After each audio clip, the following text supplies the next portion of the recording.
Hey guys, this is Jeff from UnleashThePhones.com, and here's a quick review of the Lenovo Vibe X2. Now Lenovo is pretty much the top laptop brand in the world right now, but they've also been slowly inching up the smartphone scene, and their latest entry into their smartphone series is the Lenovo Vibe X2. The Vibe X2 is all about the looks, and it boasts a very unique layered design that I haven't actually seen on a phone before. But looks aren't enough to sell a phone nowadays, and that's why the Vibe X2 also has pretty powerful specs underneath, which altogether creates a very tempting package. Here's what I think of the Lenovo Vibe X2. Alright, since it's the most impressive part about this phone, let's start with design. Take one look at the Vibe X2 and you'll definitely agree that it is a very unique design. The phone has a very colorful exterior with stripes that make it look like 3 layers put together to create one piece. Lenovo calls it a tri-layer design. The unit I got is the gold version of the phone, but only the rear panel is the pale champagne gold color, while the middle layer is a bit of a peach color and the top layer is a fiery red orangish color. Regardless of which color X2 you get, the top layer is black, which is a good thing because it doesn't distract from the screen. The top layer is also a tiny bit smaller than the other layers, so you have a nice little outline color right over there. Because the design is so different, the phone is quite eye-catching and it does turn a couple heads once in a while. And the 1 month that I've been using the X2, about 5 people asked me which phone it was just because they noticed a fun little design over there. Moving on from design, the unibody is actually really solid in terms of build quality. The phone measures 68 by 7 by 140 millimeters and weighs in at 120 grams. Compared to other phones in this price range, that is quite lightweight and really slim. While the design is mostly flat all around, the edges are curved so that they are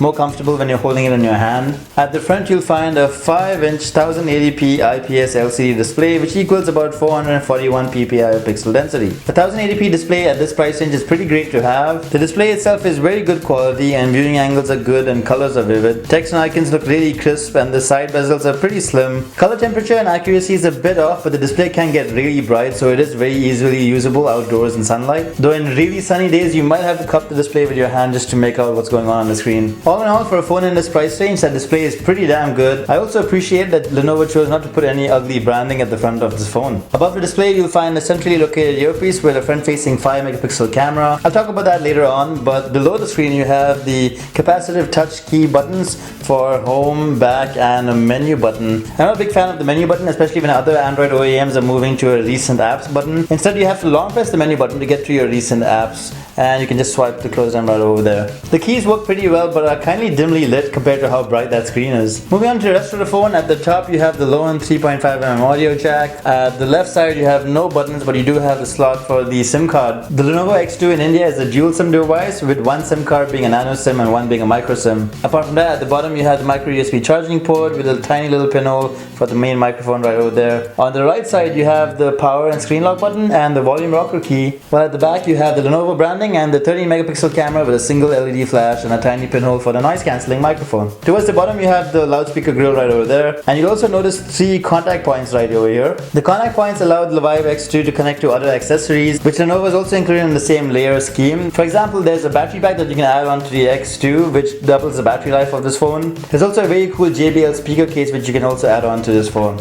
These accessories are sold separately, but they are also in the same layered theme as the X2 itself. All in all, the design of the Lenovo Vibe X2 really stands out. It looks great, though I do feel like the goldish color I got doesn't really pop as much as the red and the blue color that I saw in a couple of pictures. Right now only the gold version is being sold here in India. Moving on to hardware, the Vibe X2 is powered by an octa-core MediaTek True 8-core processor. Lenovo states that they partnered with MediaTek to create that processor just for this phone. Along with that, there's also 2GB of RAM and 32GB of internal memory. Unfortunately though, there is no micro SD card slot. That processor is actually really impressive and does do a really good job in terms of performance. It has 4 high-performance Cortex-A17 cores and 4 energy-efficient Cortex-A7 cores. It uses ARM's Big Little architecture with MediaTek's Core Pilot technology. Basically, this means that the processor can choose which cores to use for which tasks. For example, if you're playing a really processor-intensive game, then it'll use the high-performance cores. But if you're just browsing Twitter or playing Angry Birds, it'll use the more battery-efficient cores. As such, performance on the Vibe X2 is really smooth with no lag at all. And that's really saying something because Lenovo's UI is quite heavy. Even intense games like Asphalt 8 all ran fine on the X2.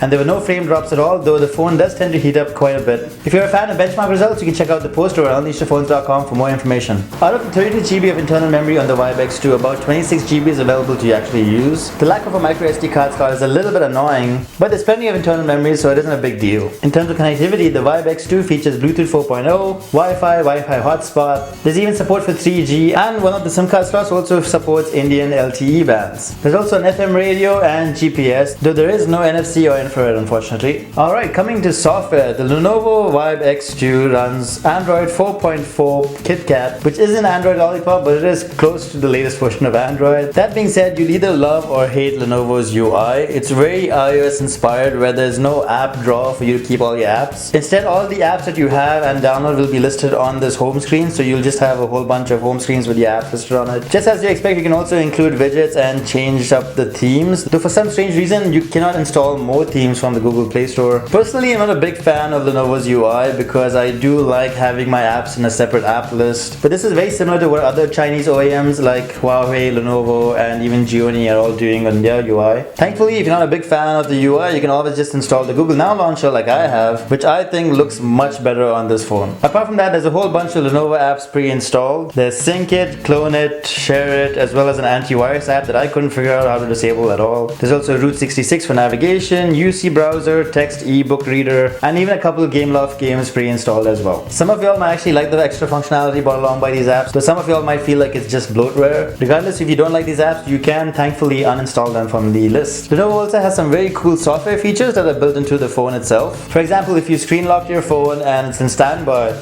you can just double tap the home button right over there and it'll automatically take a picture of whatever you're pointing it at and then power up the display. This can be useful in some circumstances where you see something that you want to take a picture of, but you can't wait for the camera app to load. Though some of you are probably going to use this feature for some very sneaky shots. There's also the ability to automatically answer a phone call just by placing the phone next to your ear. You can also screen lock the phone by double tapping the home screen, though this feature is switched off by default. There's also smart screen rotation, where it looks at the orientation of your eyes before rotating the screen. This means that you can read a book or maybe read a website while in bed and it won't annoyingly rotate that screen. It's also high sensitivity touch, so you can use the screen with gloves on, and there's also fun features like the ability to set the audio profiles to change depending on where you are. So you can set it to automatically go into silent mode when you enter work and set it back to normal mode when you get back home. Apart from that, it's basically similar to all the other Android UIs out there, with a drop down notification bar that can be expanded and has a nice little toggle for brightness right over there, or you can just set it on auto brightness. There's also the usual amount of Google apps pre-installed, and of course you can download more apps from the Google Play Store. Coming to messaging on the Vibe X2 is pretty okay. The screen is nice and wide enough that you can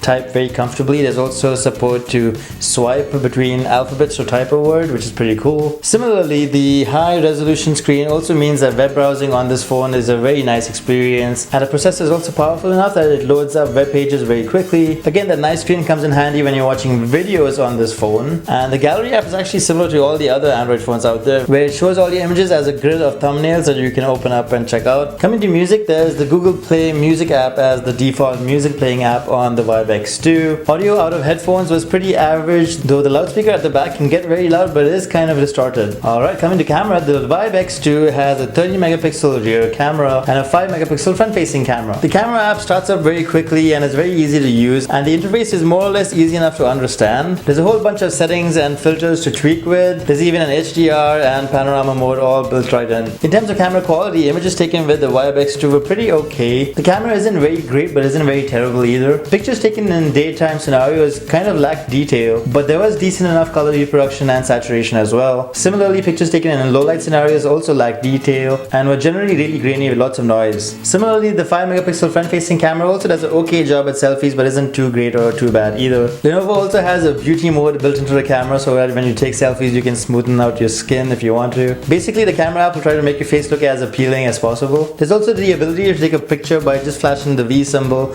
or just by blinking. Coming to video, the Vibe X2 can record 1080p full HD video. Quality was decent enough, though color reproduction was slightly off. Exposure adjustments were also a little bit slow, so when you're moving from a bright situation to indoors, for example, you will see the camera take its own time to adjust things. As always guys, I have a whole bunch of camera samples right over at UnleashThePhones.com if you want a better idea of how good the Vibe X2's camera was. Alright, coming to call quality. Call quality on the Vibe X2 is also pretty good. The phone also had no issues with network reception, though as I mentioned earlier, the loudspeaker at the back does tend to distort, so don't depend on it for long conference calls. Coming to battery life, the Lenovo X2 is powered by a 2300 mAh battery, which might sound like a lot, but considering the powerful processor and the high resolution screen, battery life is strictly average at best. On the heavy usage on 3G, you'd probably have to charge up the X2 by mid-evening in case you want the phone to last after you leave the office for the evening. You could probably get about a day's worth of battery life on light or moderate usage out of this phone, but regardless, you're definitely going to have to charge this thing up every night. Alright, to conclude, whichever way you look at it,